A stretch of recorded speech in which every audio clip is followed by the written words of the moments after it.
एक लड़का और एक लड़की अच्छी जगह तय करके हनीमून पर जाते हैं, लेकिन वहां पर लड़की के पति के बजाय उस लड़की को कोई क्रिएचर आकर प्रेग्नेंट कर देता है। इसके बाद वो लड़की अजीब तरह का बिहेव करती है और अपने पति को मारकर पानी में फेंक देती है।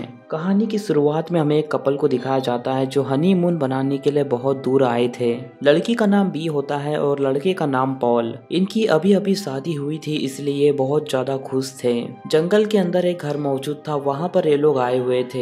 दरअसल ये बी का घर होता है जहाँ पर बचपन में बी आया करती थी। उस घर के साइड में एक पुराना लेक होता है जो देखने में काफी ज्यादा खूबसूरत था और इस पूरे नज़ारे को देखकर बी और पॉल बहुत ज्यादा खुश होते हैं। इसी तरह बातें करते करते रात हो जाती है और इन लोगों की सुनहरी रात आ गई थी, यानी कि ये दोनों हनीमून बनाने के लिए तैयार थे। इसके बाद दोनों लोग इंटीमेट होते हैं और बातें करते करते वहीं पर सो जाते हैं। कुछ टाइम बाद हम देखते हैं कि उनके घर के अंदर कोई बीम ऑफ लाइट आती है, लेकिन गहरी नींद में होने के कारण इन दोनों को इसके बारे में कुछ भी पता नहीं चलता। नेक्स्ट मॉर्निंग हम देखते हैं कि पॉल बी और खुद के लिए ब्रेकफास्ट बनाता है। ये दोनों यहाँ पर आकर बहुत खुश लग रहे थे और बहुत अच्छा टाइम बिता रहे थे। फिर कुछ टाइम बाद हम देखते हैं कि ये दोनों फिशिंग करने के लिए उस लेक के अंदर चले जाते हैं।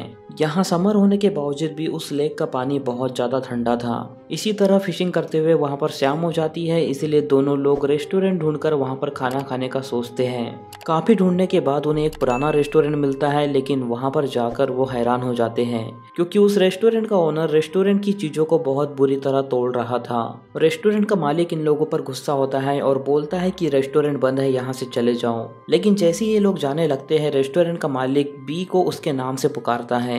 जैसे ही बी पलटकर देखती है तो रेस्टोरेंट का मालिक उसे पहचान लेता है और ये दोनों बचपन के फ्रेंड निकलते हैं। इनके बिहेवियर को देखकर पॉल को ऐसा लगता है कि ये दोनों एक जमाने में कपल थे। उस रेस्टोरेंट का मालिक का नाम बिल था। वो बी को बोलता है कि तुम लोग कुछ देर बैठो, मैं तुम्हारे लिए कुछ खाने की तैयारी करता हूँ। तभी बिल की वाइफ बाहर आती है, जिसे देखकर बिल और ज्यादा गुस्सा हो जाता है। बिल उसकी वाइफ का हाथ पकड़ता है और उसे अंदर ले जाता है। इसके बाद ये लोग डिनर करते हैं और अपने घर पर आ जाते हैं। जब ये लोग घर पर आते हैं तो बी बिल के बारे में सोचने लगती है। बी सोचती है कि बिल ने किस लड़की से शादी कर ली है, वो लड़की बिल के लिए बिल्कुल भी सही नहीं है। ये सुनकर पॉल को डाउट होता है और इन दोनों के बीच में झगड़ा होना चालू हो जाता है। पॉल बोलता है कि तुम अभी भी बिल से प्यार करती हो। इसी बात को लेकर उनका झगड़ा होता है और कुछ टाइम बाद वो लोग वहीं पर सो जाते हैं। रात में सोने के बाद करीब 3 बजे इनका अलार्म बजना चालू होता है। पॉल बिना घड़ी देखे उठ जाता है और फिशिंग की तैयारी करने लगता है क्योंकि पॉल को लग रहा था कि सुबह हो चुकी है। बी उसी के साइड में सोई हुई थी। जब पॉल घर से निकलते हुए घड़ी को देखता है तो वहाँ पर 12 बज रहे थे। ये देखकर वो काफी ज्यादा शॉक हो जाता है, लेकिन अपना वहम समझकर वो फिर से सोने के लिए चला जाता है। जैसे ही वो सोने के लिए जाता है तो वहाँ पर बी मौजूद नहीं होती, जिस कारण से पॉल काफी ज्यादा परेशान हो जाता है और पूरे घर में बी को ढूंढने लगता है। पॉल घर में काफी ढूंढने की कोशिश करता है, लेकिन बी उसे कहीं भी नहीं दिखाई देती। इसलिए वो मजबूरन घर से बाहर जंगल की तरफ उसे ढूंढने के लिए जाता है। जंगल में काफी आगे जाने पर उसे बी खड़ी हुई दिखाई देती है। जब वो बी के पास जाता है तो उसे देखकर काफी ज्यादा हैरान हो जाता है क्योंकि बी अपने पूरे कपड़े उतार कर न्यूड खड़ी थी और अपना सिर नीचे झुकाकर चुपचाप खड़ी हुई थी। पॉल धीरे से बी के पास जाता है और उसे अपने पास बुलाने लगता है, लेकिन बी उसकी आवाज सुनकर काफी ज्यादा डर जाती है और जोर जोर से चीखने लगती है। इसके बाद पॉल अपनी शर्ट उतारकर उसे पहनाता है और उठाकर घर में लाता है।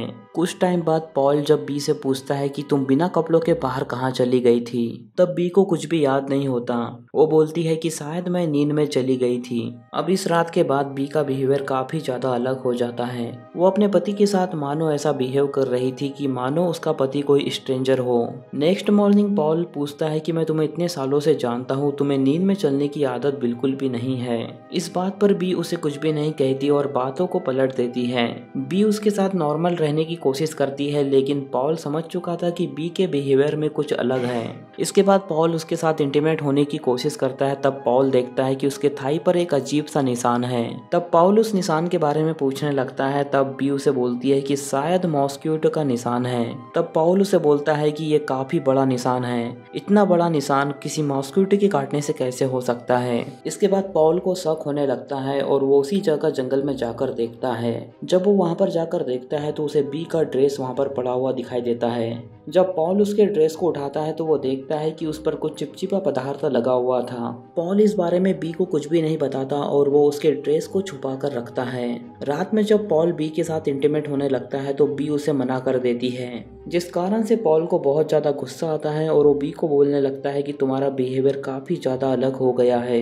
इसके बाद पॉल उससे पुराना ड्रेस पूछने लगता है कि वो कहाँ पर है। तब बी उससे झूठ बोलती है कि मैंने उसे लॉन्ड्री में डाला है। तब पॉल उसी ड्रेस को लाकर दिखाता है कि ये ड्रेस मुझे बाहर पड़ा मिला।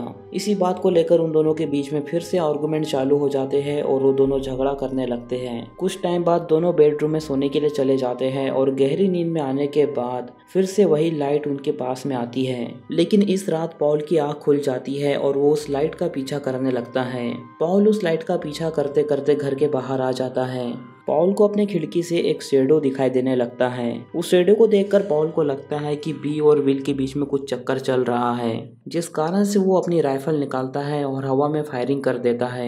नेक्स्ट मॉर्निंग हम देखते हैं कि बी अपनी डायरी में कुछ लिख रही थी। वो अपनी डायरी में लिख रही थी कि मेरा नाम बी है और मेरे हस्बैंड का नाम बिल है और मैं जहाँ पर अभी रह रही हूँ ये मेरे बचपन का घर है। लेकिन जैसे ही वहाँ पर पॉल आता है बी वो डायरी छुपाने लगती है, मानो कि वो डायरी उसके लिए बहुत ज्यादा खास हो। पिछली रात इन दोनों के बीच में काफी ज्यादा झगड़ा हुआ था, इसलिए वो नेक्स्ट मॉर्निंग माफी मांगते हैं और मूड ठीक होने के बाद ये लोग फिशिंग करने के लिए चले जाते हैं। लेकिन बी उसे मना करने लगती है और बातों ही बातों में दोनों लोग किस करने लगते हैं। तभी बी के नीचे वाले पार्ट में से अचानक से ब्लीडिंग चालू हो जाती है। तब बी पॉल को बोलती है कि शायद मेरे पीरियड्स आ गए हैं, लेकिन पॉल समझ जाता है कि ये पीरियड से नहीं बल्कि कुछ और है। पॉल को लगता है कि उसे कोई इंजरी हो गई है, जिस कारण से वो उसे डॉक्टर के पास जाने के लिए बोलने लगता है।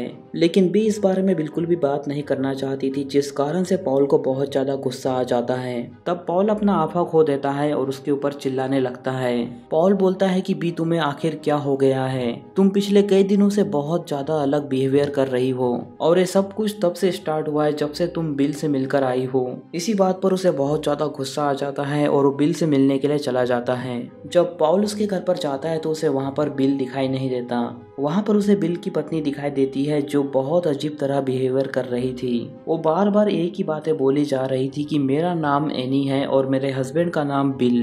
तब पॉल नोटिस करता है कि ये वही बात बोल रही है जो सुबह बी अपनी डायरी में लिख रही थी। इसके बाद पॉल पूछता है कि बिल कहाँ पर है। तब एनी उसे बोलती है कि हम यहाँ पर बिल्कुल भी सेफ नहीं है, तुम जितना जल्दी हो सके यहाँ से चले जाओ। तब पॉल नोटिस करता है कि एनी की भी थाई पर उसी तरह निशान मौजूद है जिस तरह बी के थाई पर थे।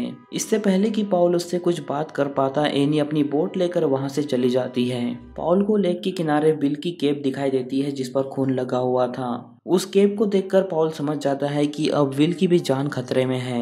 इसके बाद मौका देखकर पॉल बिल के घर में चला जाता है। जब वो घर में जाता है तो वो देखता है कि वहाँ पर कंप्यूटर ऑन पड़ा हुआ है। उस कंप्यूटर में उस घर के कुछ सीसीटीवी कैमरे और फैमिली फोटो चल रही थी। वो सीसीटीवी रिकॉर्डिंग चालू करता है जिसमें उसे पता चलता है कि बी की तरह ही कुछ दिनों पहले एनी भी जंगल में चली गई थी। इससे पहले कि वो आगे की रिकॉर्डिंग देख पाता वहाँ पर लाइट ब्लिंक करने लगती है। जब लाइट ब्लिंक कर रही थी तब उसकी नज़र बोर्ड पर जाती है जहाँ पर कुछ पेपर लगे हुए थे। जब वो उन पेपर को निकाल कर देखता है तो उस पर भी वही बात लिखी थी जो बी सुबह लिख रही थी। ये सब देखकर पॉल बहुत ज़्यादा डर जाता है और मायूस हो जाता है। इसके बाद पॉल वहाँ से चला जाता है। तभी हम उसके पीछे एक शैडो को देखते हैं। इसके बाद पॉल अपने घर पर पहुँचता है और बी को बोलने लगता है कि शायद विल मर चुका है। मुझे लेक के किनारे उसकी केप मिली जिस पर काफी खून लगा हुआ है, जिस पर बी उसे बोलती है कि शायद एनी उसे बचाने की कोशिश कर रही है। ये सब सुनने के बाद पॉल बहुत ज्यादा गुस्से में आ जाता है। वो अपनी गाड़ी की चाबी ढूंढने लगता है ताकि वो यहाँ से निकल सके। बी ने कार की चाबी कहीं पर छुपा के रखी थी। चाबी ढूंढते वक्त पॉल को उसकी डायरी मिल जाती है जिसे खोलकर वो देखने लगता है। उसकी डायरी पढ़ने के बाद पॉल समझ जाता है कि ये उसकी पत्नी नहीं है बल्कि उसकी पत्नी के रूप में कोई बहरूपिया है, क्योंकि अगर तुम मेरी पत्नी बी होती तो तुम्हें ये सब चीज वैसे ही याद रहती। ये सब चीज तुम्हें लिखने की जरूरत नहीं थी। इसके बाद पॉल बी से कुछ क्वेश्चन करने लगता है। तब बी अजीब तरह से याद कर करके क्वेश्चन के आंसर देने लगती है। ये सब देखकर पॉल समझ समझ जाता है कि ये लड़की कोई और है, ये मेरी पत्नी बी हो ही नहीं सकती। इसलिए पॉल उसे बेड पर गिराता है और उसे बेड पर ही बांध देता है। तब पॉल बी के नीचे वाले पार्ट को देखने लगता है जहाँ से बहुत अजीब तरह का लिक्विड निकल रहा था। ये लिक्विड क्या है ये सब देखने के लिए पॉल उसके पेट के नीचे हाथ लगाता है। जैसे ही वो पेट के नीचे हाथ लगाता है वो देख पाता है कि वहाँ से कोई अजीब सा क्रिएचर बाहर निकल रहा है। ये सब होते हुए बी को बहुत ज्यादा दर्द हो रहा था और वो रोने लगती है। अब पॉल का यहाँ पर काफी ज्यादा दिमाग खराब हो गया था, जिस कारण से वो बी की सारी रस्सियों को खोल देता है। इसके बाद बी पॉल को सारी सच्चाई बताने लगती है। बी पॉल को बताती है कि उस रात वो लाइट मेरे पास में भी आई थी, जिसके पीछे पीछे मैं खींची जा रही थी, और इसी तरह मैं उस लाइट के पीछे पीछे जंगल के बीचों बीच चली गई। मुझे उस रात के अंधेरे में कुछ भी दिखाई नहीं दे रहा था, लेकिन एक काला साया था जो मेरे अंदर समा गया। उस काले साये के कारण मैं प्रेग्नेंट हो गई, जिस कारण से मैं अभी भी उसे अपने अंदर महसूस कर सकती हूँ। मैं ये सब तुम्हें बताने ही वाली थी, लेकिन अगर मैं तुम्हें ये सब चीज बता देती तो तुम्हारे जान को खतरा था और 1-2 दिन में मुझे वो लोग लेकर चले जाएंगे। मुझे इन सब चीजों के बारे में काफी पहले से पता था, लेकिन मैंने तुम्हें जानबूझकर नहीं बताया क्योंकि तुम्हारी जान को खतरा हो सकता है और मुझे अपने आखिरी पल तुम्हारे साथ अच्छी तरह से गुजारने थे, इसीलिए मैंने तुमसे जानबूझकर सच छुपाया। तब पॉल भी से बोलने लगता है कि तुम कहीं पर नहीं जा रही हो। इसके बाद पॉल तुरंत 911 को कॉल करने के बारे में बोलने लगता है, लेकिन देखते ही देखते वही लाइट फिर से बी के पास में आ जाती है। तब बी पॉल को बोलती है कि अब तुम्हारी जरूरत नहीं है। इसके बाद बी पॉल के सिर पर जोरदार तरीके से वार करती है, जिससे पॉल वहीं पर बेहोश हो जाता है। नेक्स्ट मॉर्निंग जब पॉल की आंख खुलती है तो वो बोट के बीचों बीच मौजूद होता है। नेक्स्ट मॉर्निंग जब पॉल की आंखें खुलती है तो वो अपने आप को लेक के बीचों बीच पाता है। पॉल को रस्सी से अच्छी तरह बांध दिया गया था। जब पॉल को होश आता है तो वो बी को देखता है और उससे पूछता है कि तुम क्या कर रही हो। तब बी उसे बोलती है कि तुम्हें बचाने का सिर्फ एक तरीका है। बी उसे बोलती है कि वो तुम्हें मार डालेगा, मुझे तुम्हें किसी तरह बचाना है और तुम अंडर वाटर ही सेफ रहोगे। इसके बाद बी पॉल को एक रस्सी से बांधकर तालाब में छोड़ देती है। यानी कि उस दिन बिल की मौत जिस तरह हुई थी, यहाँ पर पॉल की मौत भी उसी तरह हो जाती है। इसके बाद हम बी के शरीर को देखते हैं जो पूरी तरह खराब हो चुका था। वो अपने घर पर जाकर शादी की वीडियो टेप देखने लगती है। तभी उसके दरवाजे पर कोई आता है और वो कोई और नहीं बल्कि एनी होती है। इसके बाद फिर से वो लाइट वहाँ पर आने लगती है और दोनों लोग उसी डायरेक्शन में जाने लगते हैं जिस डायरेक्शन में वो लाइट जा रही थी। दरअसल जो लाइट हमें दिखाई दे रही थी वो कोई और नहीं बल्कि एंटिटी थी, और उस एंटिटी ने पूरे टाउन को अपने कब्जे में करके रखा था। और इसी एंटिटी के कारण बिल भी काफी गुस्से में रेस्टोरेंट की चीजें तोड़ रहा था, क्योंकि एनी का बिहेवियर भी बिल के लिए बहुत ज्यादा अलग हो गया था, जिस कारण से बिल भी बहुत ज्यादा परेशान रहने लगा था। इसी एंटिटी ने बी को प्रेग्नेंट किया और उसके अंदर एक क्रिएचर पल रहा था, जिस कारण से उनका बर्ताव पूरी तरह से चेंज हो जाता है। और उस लाइट के पड़ने के बाद वो दोनों उसके पूरे कंट्रोल में आ जाती हैं और इसी के चलते बी पॉल को पानी में फेंक कर मार डालती है। और इसी के साथ ये मूवी यहीं पर खत्म हो जाती है। तो दोस्तों, अगर आपको इस मूवी की एक्सप्लेनेशन जरा भी पसंद आई हो तो इस वीडियो को लाइक और चैनल को सब्सक्राइब कर दीजिए। बाकी मैं मिलूंगा आपसे नेक्स्ट वीडियो में, तब तक के लिए love you, take care, bye bye.